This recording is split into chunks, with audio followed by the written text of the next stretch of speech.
All of us believers need to recognize that love takes first place. Love must never be put at risk, and the greatest danger lies in failing to love. This is one of my favorite quotes from the document. Love is essential to Pope Francis's approach to fraternity and social friendship. He says that the spiritual stature of a person's life is measured by love. And this love goes beyond family and nation and needs to include strangers and all people into a friendship where the worth of every person is acknowledged. He says that we need to consciously cultivate through education and dialogue in order to defeat the virus of radical individualism.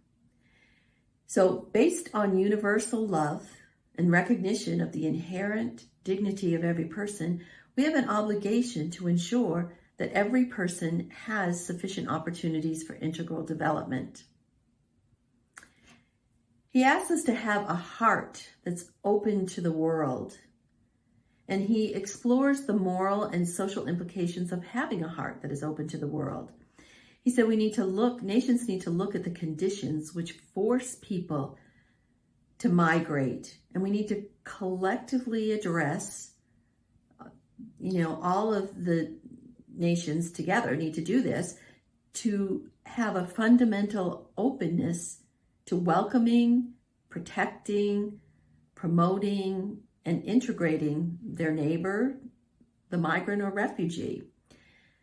Immigrants bring new cultures into society, and that should be regarded as a gift. Cultural differences shouldn't be erased, but be celebrated. And he said that as nations come together to address this, it needs not to just be a commercial exchange, but it needs to be based on true concern for the well-being of those in other nations. It's not a what's in it for us. It's a fraternal gratuitousness. Francis also acknowledges that there's a tension between localization and globalization.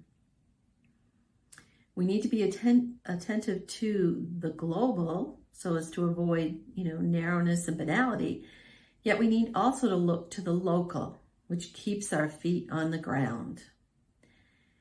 Pope Francis says universal fraternity and local social friendship are thus two inseparable and equally vital poles in every society.